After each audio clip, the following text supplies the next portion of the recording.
146. 36. Thank you. Sir, MSME micro small medium enterprise की स्थिति जो है बहुत ही चिंताजनक व दयनीय है।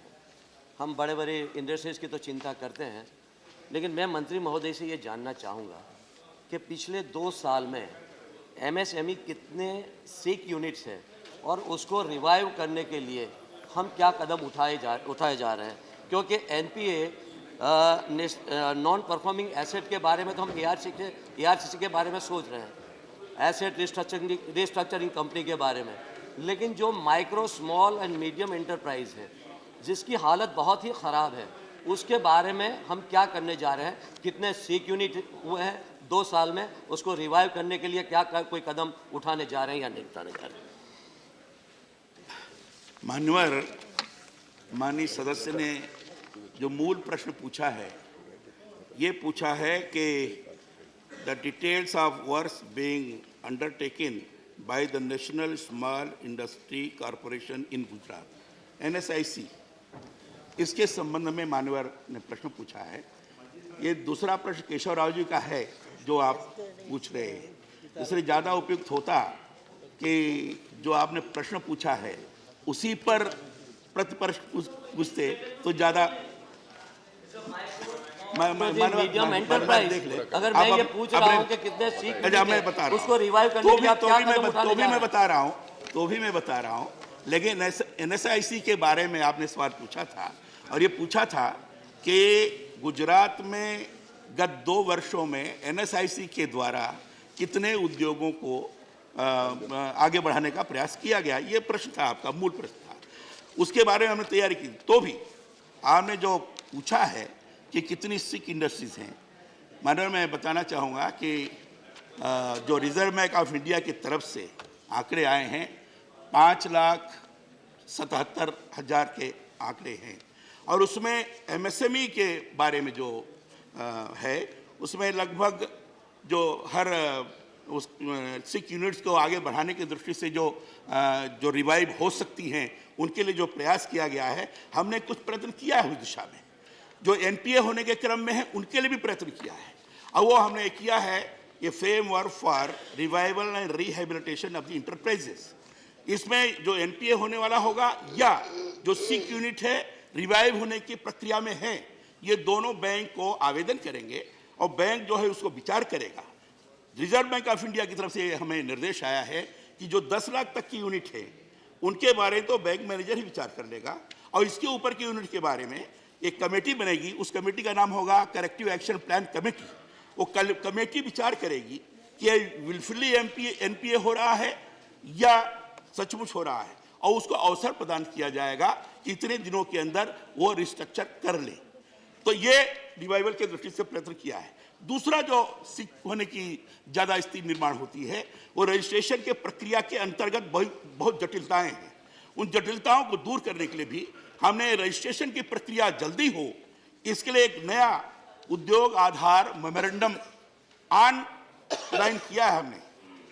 वेब पोर्टल के आधार पर जो 200-300 पेजेस पढ़कर क्वेरी की जाती थी, वो न करके केवल एक पेज का 20 पॉइंट्स वो ऑनलाइन है। क्लिक करने के बाद वो भरेगा, उद्यमी जो रजिस्ट्रेशन कराएगा उसको भरने के बाद क्लिक करने के बाद within 5 minutes he will get registration number. और ये लगभग 3-4 महीने हुए मान्यवर, मैं आपको ये जानकारी दे रहा हूँ, प्रसन्नता हो रही है कि इसमें 3 लाख से ज़्यादा अब तक रजिस्ट्रेशन हो चुके हैं। तो ये मान्यवर आपने पूछा इससे। Thank you. दूसरा प्रश्न। सर, स्टार्टअप की हम लोग बात कर रहे हैं, स्कीम भी है, लेकिन मैं मंत्री महोदय से पूछना चाहता हूँ, क्या MSME से स्टार्टअप से उसको MSME जो स्मॉल और माइक्रो या स्मॉल इंडस्ट्रीज जो कर रहे हैं उनको कोई फ़ायदा होगा या नहीं, या इसके लिए का कोई सेपरेट फंड हम लोग क्रिएट करने जा रहे हैं? और ख़ास तौर पे जो महिलाएं जो लघु उद्योग शुरू करने जा रही हैं उनके लिए, उनको फाइनेंशियली मदद करने के लिए क्या कोई स्कीम है? MSME में जो MSME की डिफिनीशन है उसके अंतर्गत स्वयं हमने एक लिमिट सुनिश्चित की है, और उसमें 25 लाख तक जो माइक्रो है उसकी लिमिट है, और 5 करोड़ तक स्मॉल की है, 10 करोड़ तक की मीडियम की है। माइक्रो को इनकरेज करने की दृष्टि से हमारी तरफ से लगातार प्रयास चलते रहे हैं और उसमें 1 करोड़ तक का जो लोन होगा वो कोलेटरल फ्री लोन होगा और उस लोन के आधार पर हम उनको उद्योग लगाने की दृष्टि से प्रेरित करते हैं। उसमें अगर बैंक की तरफ से और परेशानी होती है तो एमएसएमई ने एक क्रेडिट गारंटी ट्रस्ट फंड, जैसा आपने बताया, क्रेडिट गारंटी ट्रस्ट फंड के माध्यम से ये थर्ड पार्टी एक गारंटी लेने की दृष्टि से सुनिश्चित किया है और उसके आधार पर हम उनको लोन दिलवाते हैं, जिसके कारण माइक्रो को सुविधा हो, स्मॉल को सुविधा हो लोन लेने में, और ये सिडबी के द्वारा उसको पूरा किया जाता है। Thank you. श्री हाँ, संजय राउत, महिलाओं की दृष्टि से, संजय राउत, महिलाओं की दृष्टि से और SC ST की दृष्टि से हमने विशेष प्रयास किया है। Prime minister employment generation programme के अंतर्गत जो रूरल क्षेत्र में विलेज इंडस्ट्री होगी, जहां जनरल लोगों के लिए 25% का सब्सिडी है, वहां महिलाओं के लिए 35% का है। शहरों में जो 15% का है सामान्य लोगों के लिए, महिलाओं के लिए 25% का है। इस तरीके से इंकरेज करने का हमारा प्रयास है। इसी ढंग से जो हम वहाँ प्रोक्योरमेंट पॉलिसी के अंतर्गत उसको भी, महिलाओं को भी जोड़ने जा रहे हैं। SC ST को जोड़ा है और उसमें अर्नेस्ट मनी बगैर टेंडर दे सकेंगे और टेंडर देने के बाद L1 + 15% उनकी सुविधा दी जाएगी। Thank you. Sanjay Raut ji. Sir इस देश में अगर उद्योग बढ़ेगा तो रोजगार बढ़ेगा, और उद्योग बढ़ाने के लिए हमने मेक इन इंडिया जैसे प्रोजेक्ट भी हमारे मुंबई में हो गए थे अभी। लेकिन सर मेक इन इंडिया से 30 लाख रोजगार निर्माण होने की बात सरकार की तरफ से, प्रधानमंत्री की तरफ से भी महाराष्ट्र में की गई, लेकिन वो तो अब कागज़ पे है, MOU हो गए हैं। सबसे ज़्यादा रोजगार की उम्मीद है ये छोटी इंडस्ट्री, माइक्रो, सॉफ्ट, मीडियम, वो इंडस्ट्री की तरफ से ज़्यादा रोजगार उपलब्ध हो सकते हैं। प्रश्न क्या है?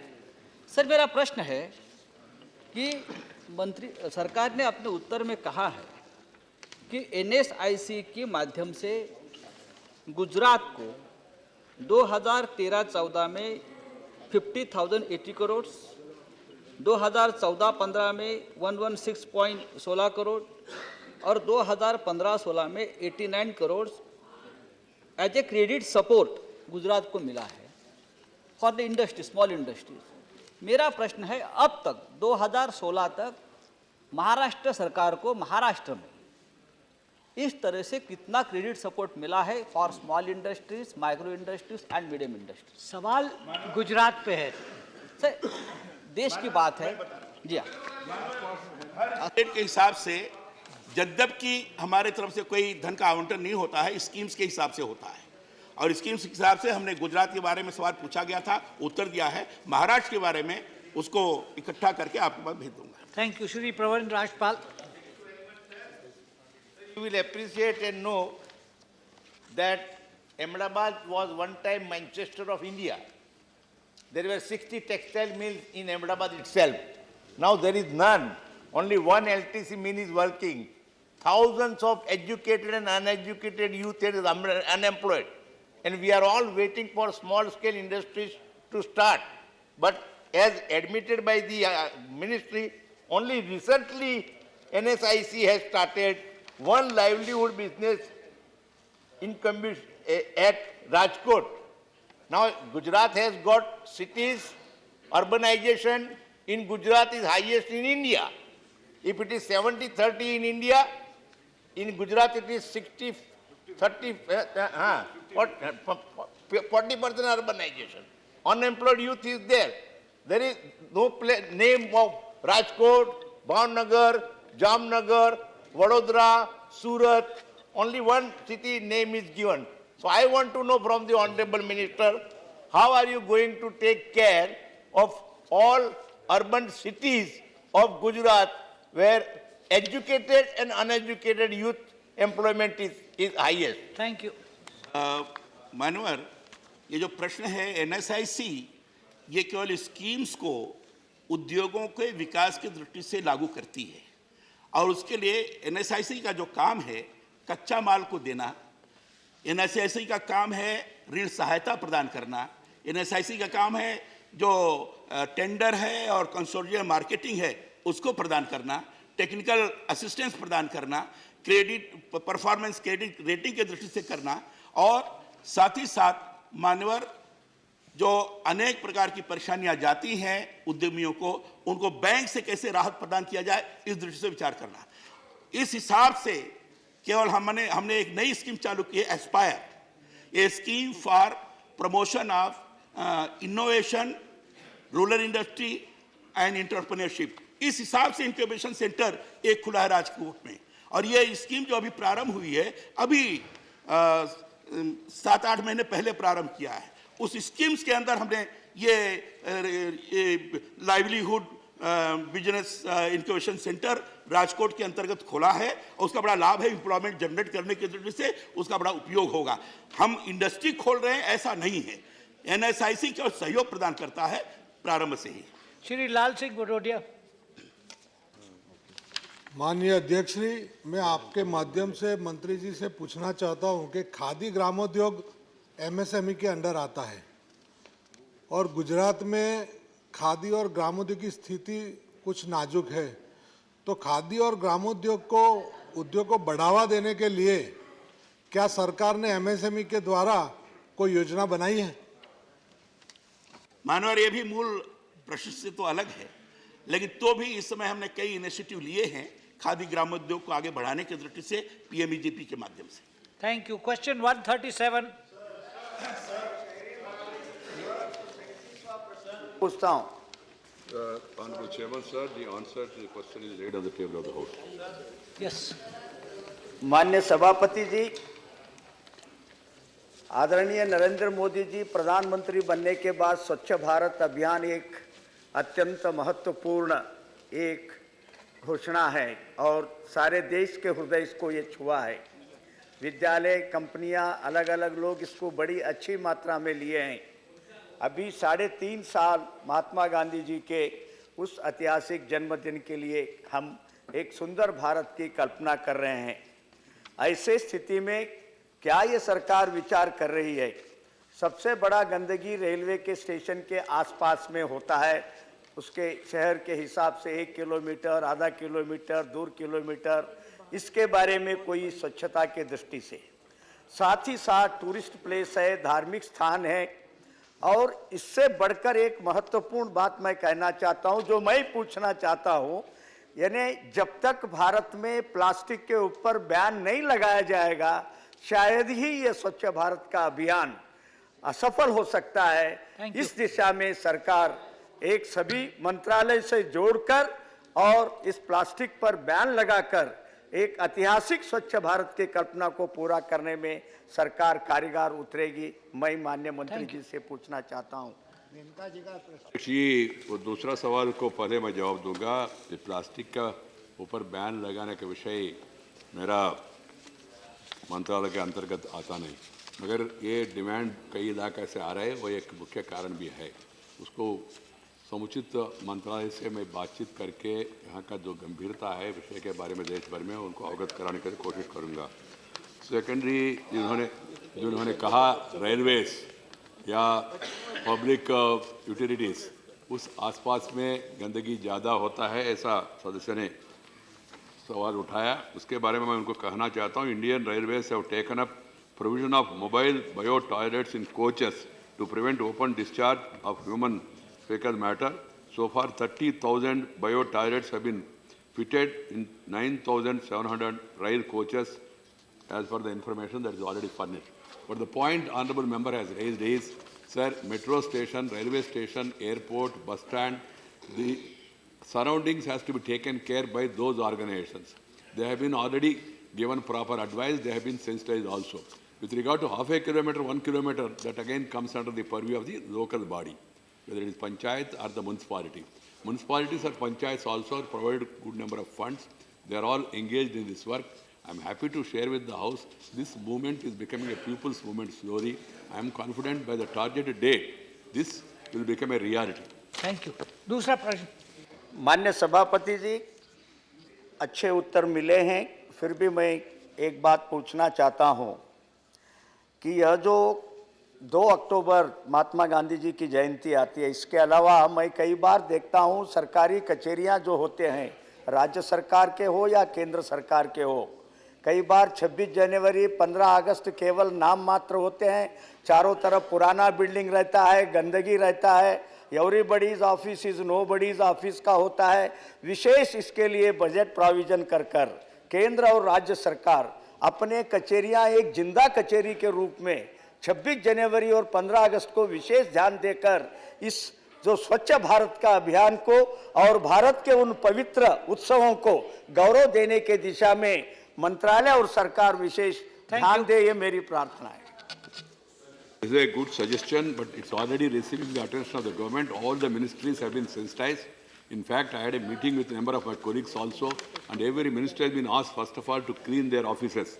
The Prime Minister also is very clear about it.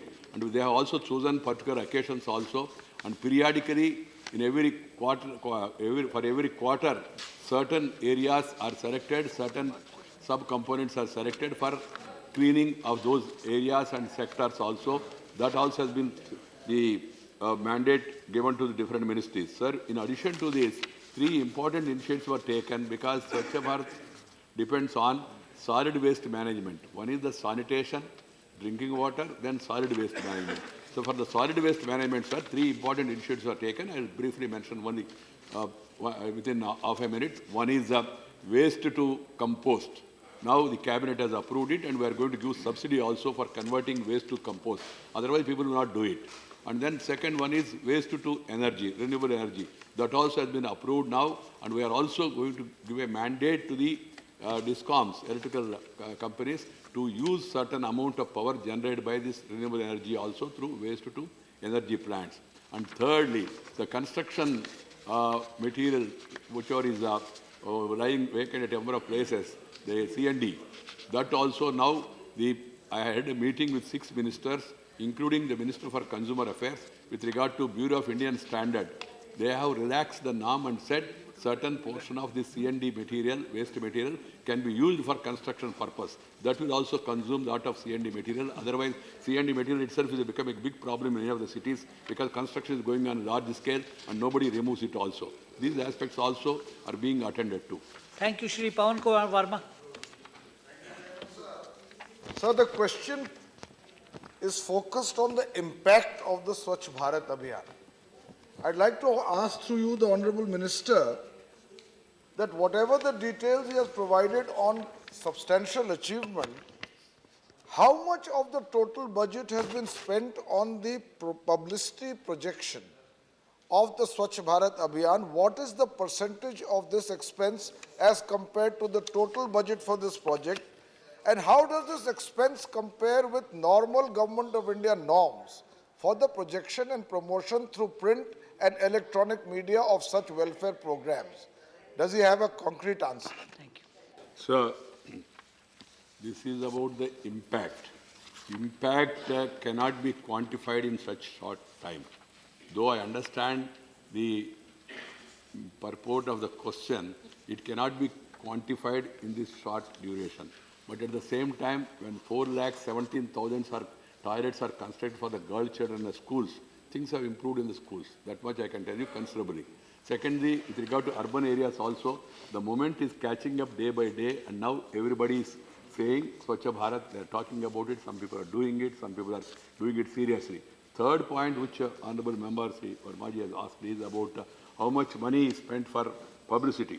With regard to publicity, the budget is 15% for behavioral changes.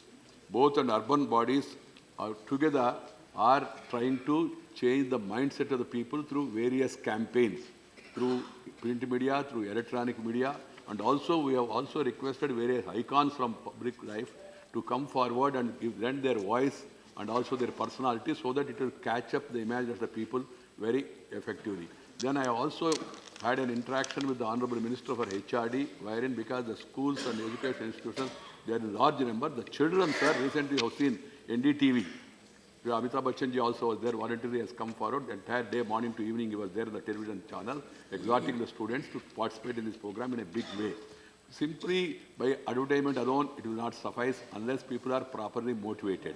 So we are engaged with spiritual gurus, with religious leaders, with the icons from cricket, sports, industry, business, and also, sir, lastly, the media plays an important role.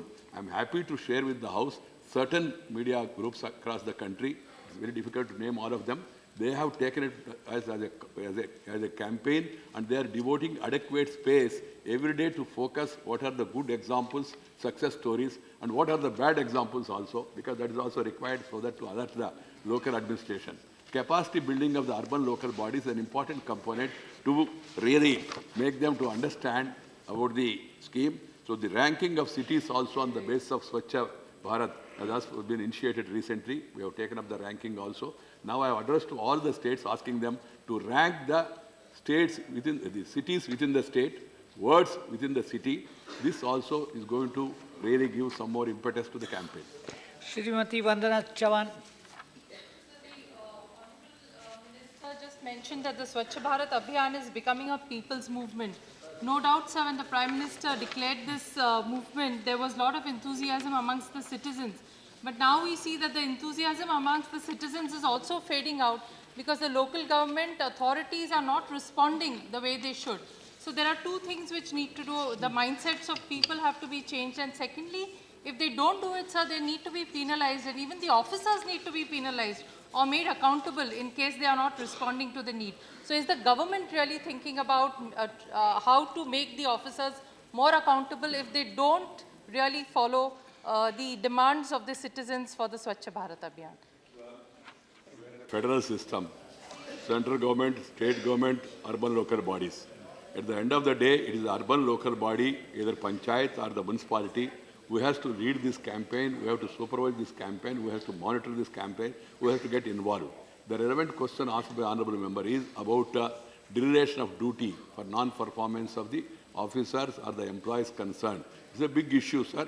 Sensitive issue also. I have the example of Delhi, where you have thousands of employees on rolls, but how many of them are seen on roads, rolls and roads? We all know it. I don't want to go in detail into that. But at the same time, we have been sensitizing the urban local bodies to see that there is a accountability factor is brought into the system. And then the ranking also gives a lot of weightage for the local people's participation also. Recognition of our local bodies doing good work is also part of this campaign.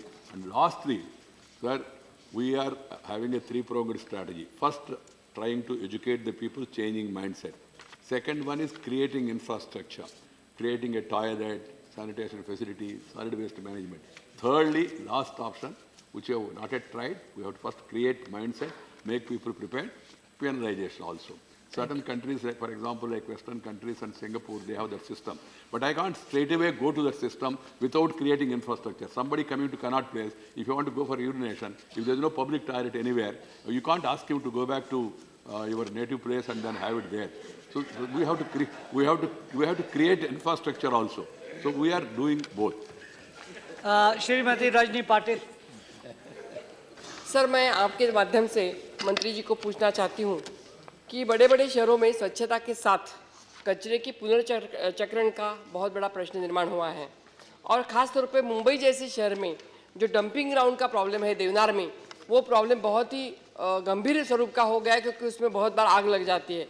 और उसी के साथ sir मैं पूछना चाहती हूँ कि बांग्लादेश में जो हिंदुस्तान के साथ अगर कंपेयर कर दिया तो बहुत ही गरीब देश है, लोक संख्या भी उसकी ज़्यादा है, तो बांग्लादेश में ज़्यादा साफ सफाई है ऐसा जब हम चर्चा सत्र में हमने सुना तो हमने उनको पूछा कि इस तरह से कैसे है, तो उन्होंने ये बोला कि वहाँ पे जो नमाज हर शुक्रवार को किया जाता है, तो नमाज के टाइम पे जो उनके मौलवी होते हैं, मौलवी धर्मगुरु जो होते हैं उनके, वो भाषण में अपने बोलते हैं स्वच्छता के लिए। तो ऐसी कोई योजना अपनी सरकार ने तैयार करने का सोचा है कि जहाँ पे खास तौर पे धर्मस्थल, मंदिर हो या मस्जिद हो या चर्च हो, जहाँ धर्मस्थल के यहाँ पे कुछ लोगों का जागरण किया जाए, जिसकी सबसे ज़्यादा अस्वच्छ जो एरिया वो वही धार्मिक स्थल होता है, तो ऐसा कोई हो गया है? Thank you. Chairman, sir, I am thankful to the honourable member for giving this suggestion. Madam, this suggestion has already received the attention of the government. As I told you earlier, I myself have written letters to all the religious gurus Jamaat Islamic Hind, SGPC, Sikh Gurudwara Prabandhak Committee, and also Bishops' Council of India, and various gurus of Hindu religion, and most of them have come forward. They are also doing it. But with regard to specific suggestion with regard to have it as a pravachan after the namaz or after the prayer in church and after the prayer in a temple, this I will keep it in mind and see in what way we can communicate with them, and then they should not feel that we are trying to impose something. But at the same time, it's a good suggestion. दादाजी बैठ जाइए, बैठ जाइए. It's a good suggestion, sir. I will take it seriously and try to pursue it. Question 138. 38. Sir, statement is laid on the table at that. Sir, through you, I want to categorically know from the minister, because in the answer it is written that there were some newspaper reports on February 2016 that the Rajasthan textbooks having dropped Western writers. Sir, not only Indian newspapers have reported it. Times of India had reported it on February 17, 2016. The internationally acclaimed newspaper, The Guardian, reported on 15 February 2016 categorically that the name of John Keats, Thomas Hardley, William Blake, Isaac Newton and Pythagoras have been dropped from the Rajasthan textbooks. Minister had said in her answer that some Western names have been included. I want to know from her the names I have mentioned, whether these names have been dropped and what are the new names that have been added in the chapters. Thank you. My answer categorically states that the so-called newspapers that have been quoted are factually incorrect, and this is an answer that I have been based on communication received from the state government. Let me here categorically state that subjects like mathematics and science are universal in nature. Hence, to say that Thomas Edison can be divorced from subjects like this would be a great anomaly. Let me also here categorically state that, for instance, areas like social sciences, the information that I have received from the state government is that, for instance, historians and intellectuals like Megasthenes, Farhane, Huansan, Copernicus, Yuri Gagarin, they all find a mention in the social science books. In fact, for the class 8 standard English book, we do have, according to the Rajasthan government, even poems, extracts from the Robert Frost poem, Stopping by Woods on a Snowy Evening. Hence, like my answer categorically states, that the government in concern in the state has categorically denied these newspaper reports and have furnished the information which is a part of the answer given. Second question. Next question is, sir, the answer though is not satisfactory, because in the Guardian report itself, we have seen in that report that teacher leaders belonging to the BJP have welcomed this initiative. There are reports where Asaram Bapu has been claimed as a famous saint in class 3 textbook in Jodhpur schools. Now, Ismat Chughtai's Kamchor, this Urdu text has been that doesn't find mention. Now I want to know from the minister that, because the report says, the Guardian report, that Pythagoras' name is not there. Okay, the minister had said that, no, the report is saying, and teacher leaders belonging to the Bharatiya Janata Party are welcoming this move that is there in the report. I want to know from the minister that this categorically about the Pythagoras, whether the theorems of Pythagoras, because without theorems of Pythagoras, mathematical deductions can be there. And Dr. Balchandra Mungekar is here. She mentioned about the NCERT. At one point of time, Dr. Mungekar was the in charge. So this, I want to know whether this theorem, this fine mention in the please. Question is whether this theorem of Pythagoras, specific question, whether they are there in the textbooks, mathematics textbooks. I recognize that my learned friend has political compulsions to reiterate a falsification, and Please, allow me to finish. I have said this in my answer, sir. Why are we getting into all this? Cannot be devoid. Please sit down. Sit down. Cannot be devoid. Sit down, please. Of theorems like the Pythagoras theorem. I have also here, sir, categorically stated that this is an information which has also been furnished by a democratically elected state government.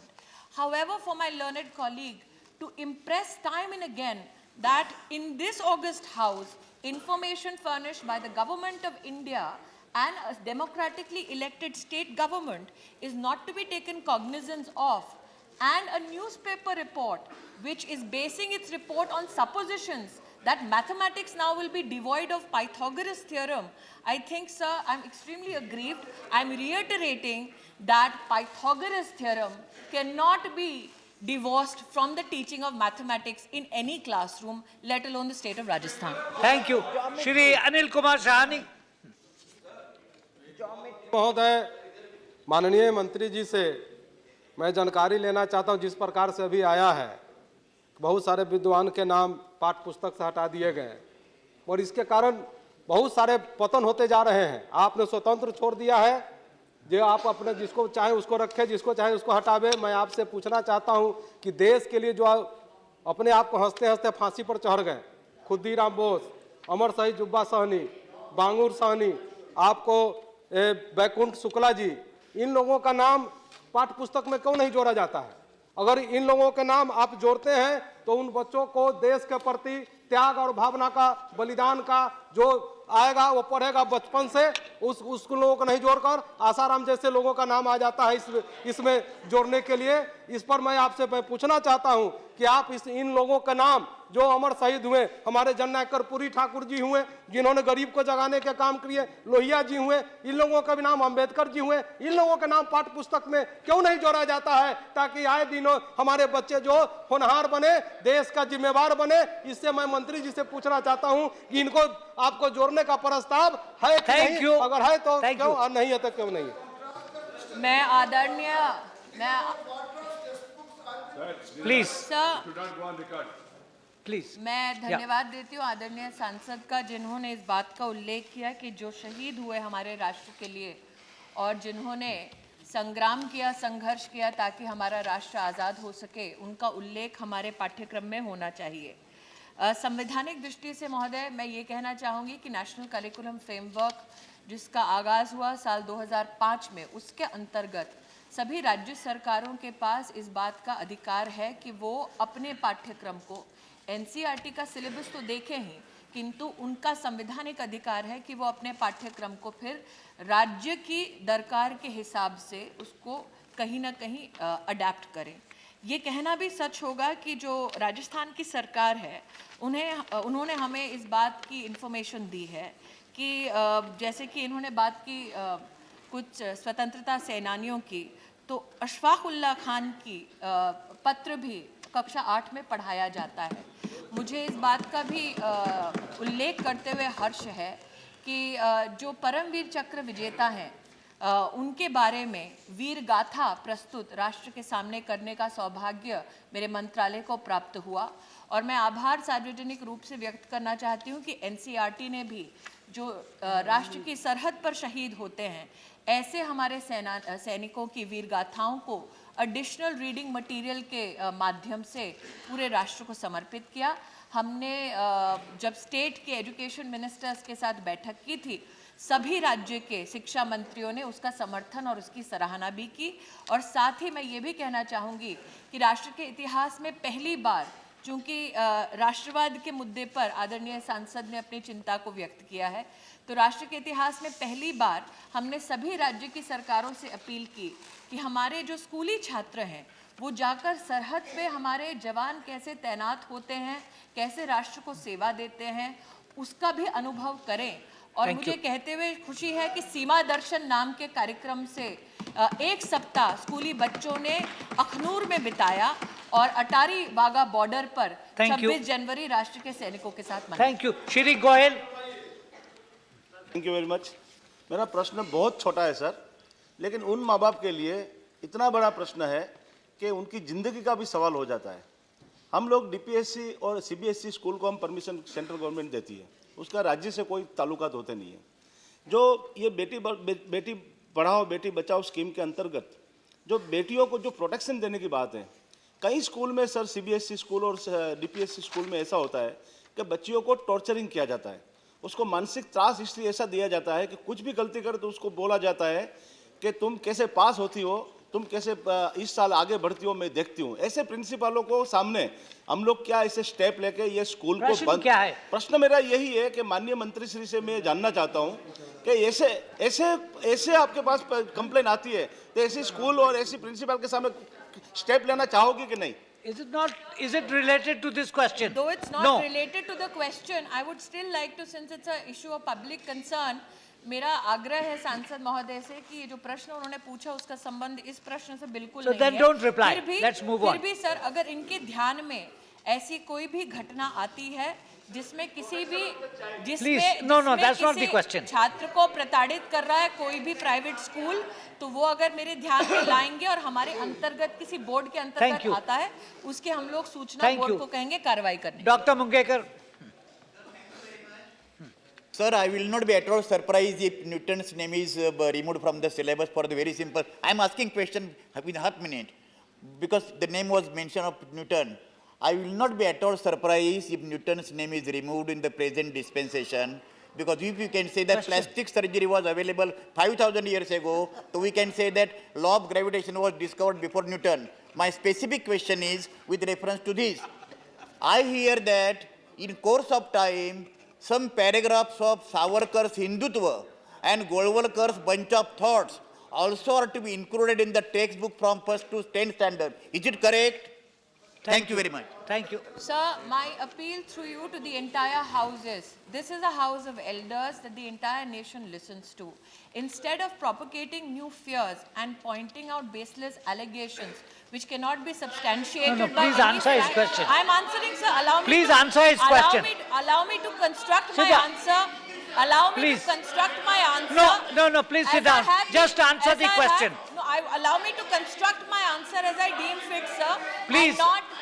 And not Please answer. No, you've I raised would a like- question. I would like let, to invoke, let the question be I would- answered. Sir, Honorable Sir, I would like to invoke my freedom of speech and But expression please, and say only let's this, have the answer that to the question. That the insinuation and the No, allegation... there is a which- question. Yes, Please sir, answer it, that that's all. I'm answering the question, but allow me to structure my answer as per my need and as per my right. No, I will only say answer the question I'm only. answering the question, sir.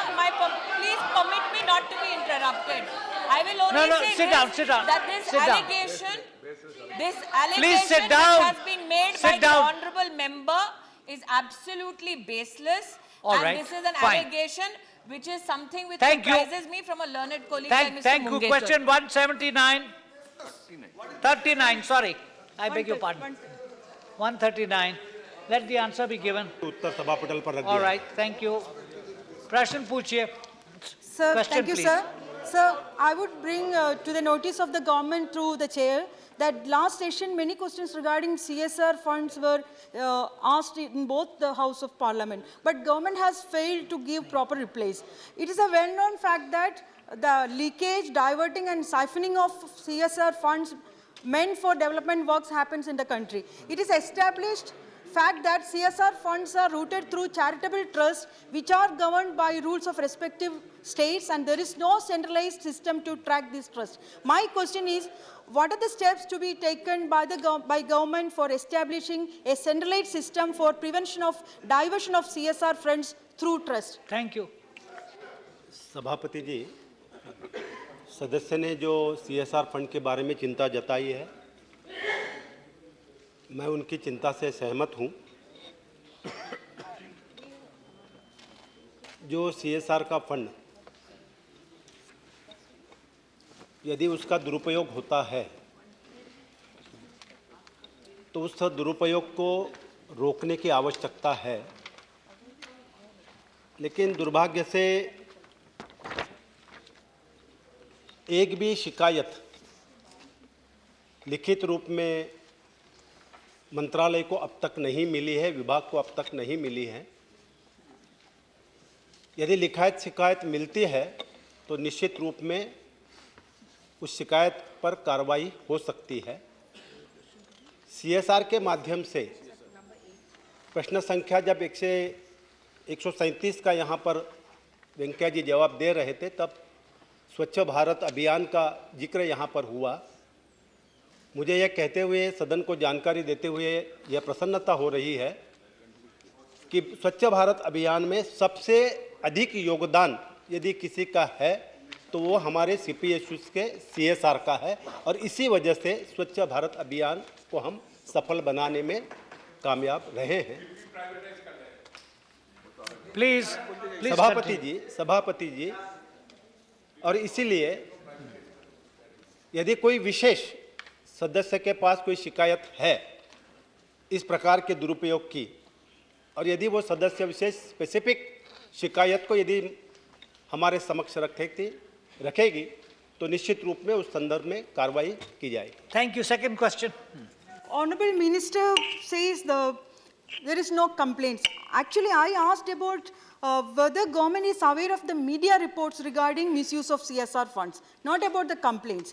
Sir, even courts and election commission has spoken about misuse of CSR funds as election expenditure. I presume that government is very well aware of misuse of CSR funds during election or pre-poll months for their own gains. Actually, in the reply says that the information about CSR has to be uploaded by CPSEs on the website of MCA. But it is, sir, it's only about the about the details of PSU CSR, not about the big private companies. So my question is, what is the mechanism with the government for monitoring CSR activities of private companies at the central level? Thank you. सभापति जी, जब से नरेंद्र मोदी जी के नेतृत्व में सरकार आई है, बनी है नई सरकार एनडीए की, और नरेंद्र मोदी जी ने डीपी की जिम्मेवारी मुझ पर सौंपी है, हर 6 महीने में हम सीएसआर का मॉनिटरिंग कर रहे हैं, जिसकी शुरुआत स्वयं मैं मंत्री होने के नाते मुंबई में हमने पहले मॉनिटरिंग की बैठक बुलाई थी।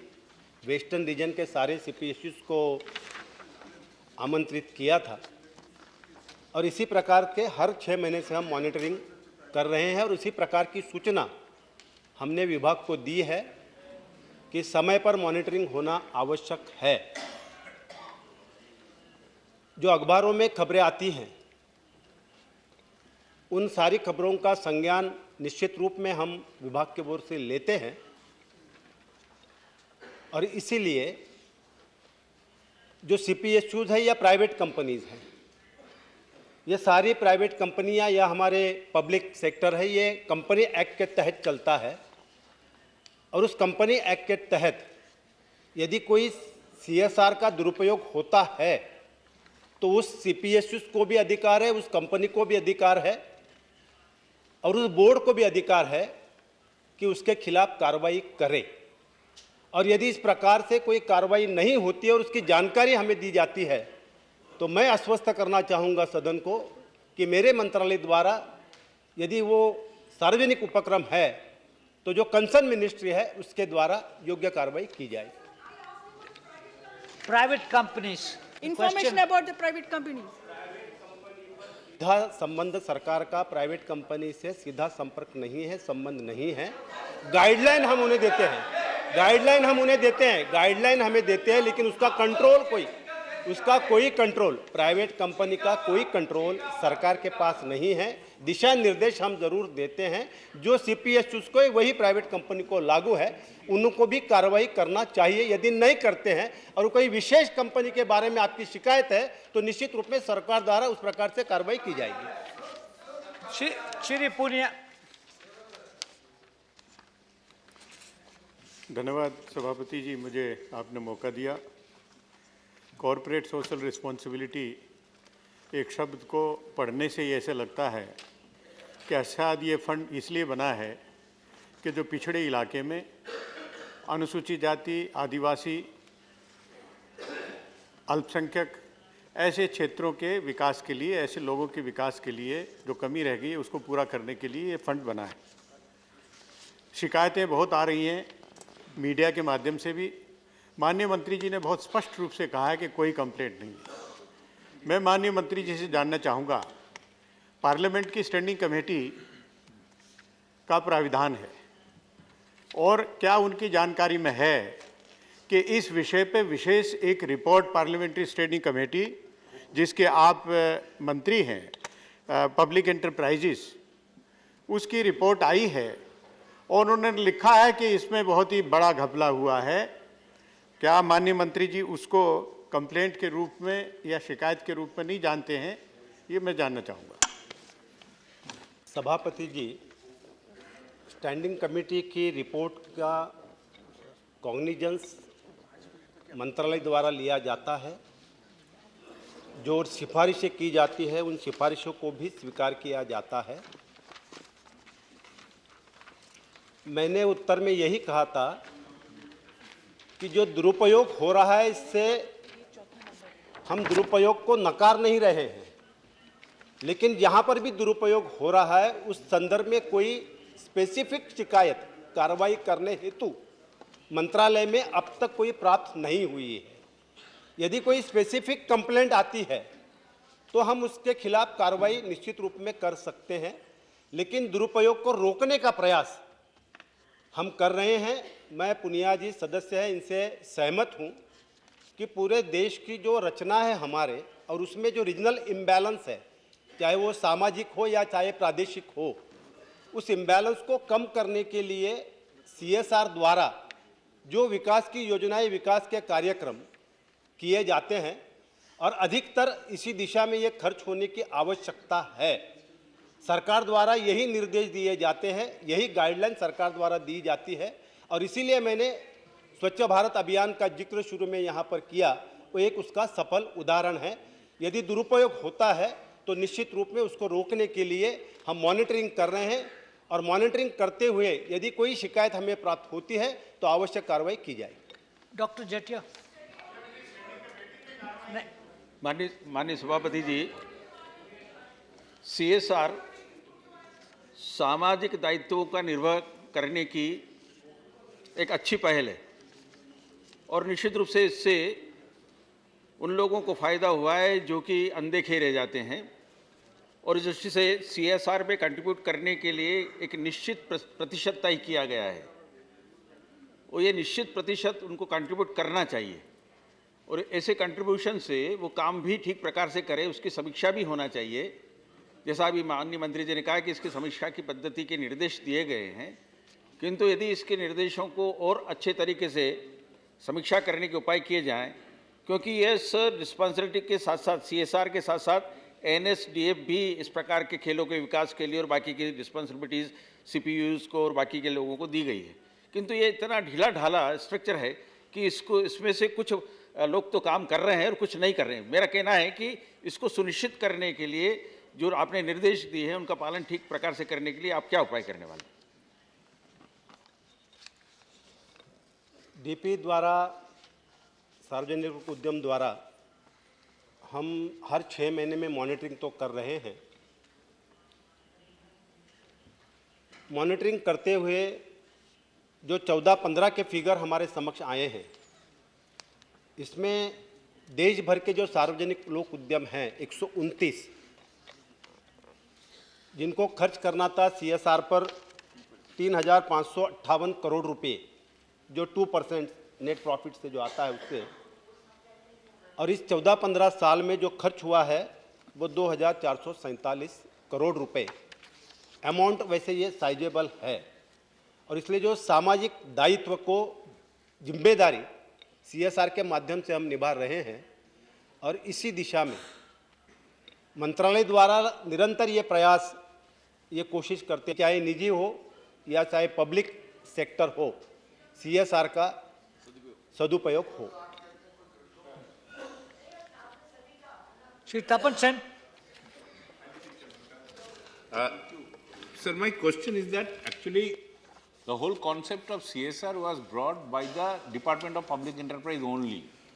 Subsequently, it was extended to the private companies through by an enactment in the Companies Act. Now, being a pioneer of the thing, now as after enactment of the Companies Act, 2014-15 is the year where you have to check the implementation of the law in respect of the private companies, the heavy industries, private companies. Public sector you are already doing. Now we are in the year 16-17 almost. So what your report says, that to the extent of 14-15, that year, from which the counting of or checking of enforcement of the Companies Act CSR provision which is implementable. What your observation says that in the private companies, private sector companies, how these CSR's lawful provision is being enforced, how much they have done, how much they are defaulted. Thank you.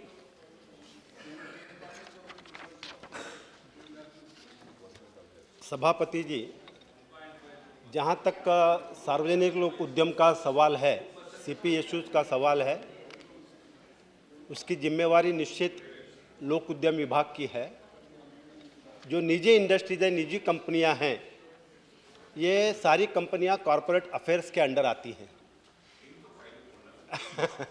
नहीं, वही जानकारी मैंने आपको दी, ये corporate affairs के under आती है।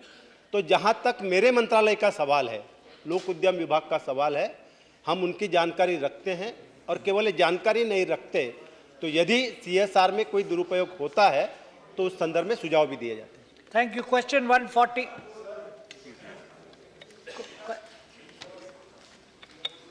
Chairman Yes. sir, Let the answer मैं be आपके given. माध्यम से Let the answer be given.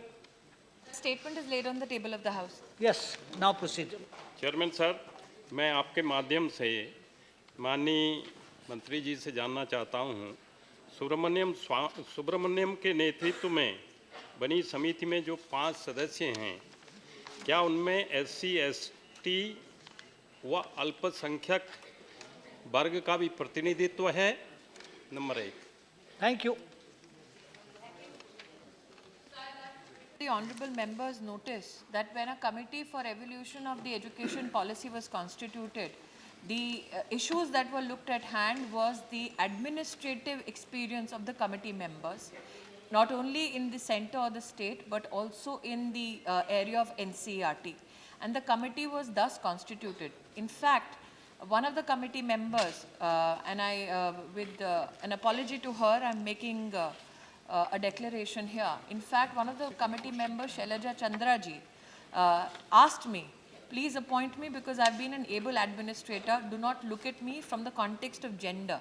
So my request is that this committee and before this, the exhaustive deliberations that have ensued include members of all communities across all states. In fact, we particularly engage with even ministries across Government of India, and we have received information with regards to what the education policy should contain from also the Ministry of Social Justice and Empowerment, from also the Youth Affairs Ministry and the Tribal Affairs Ministry.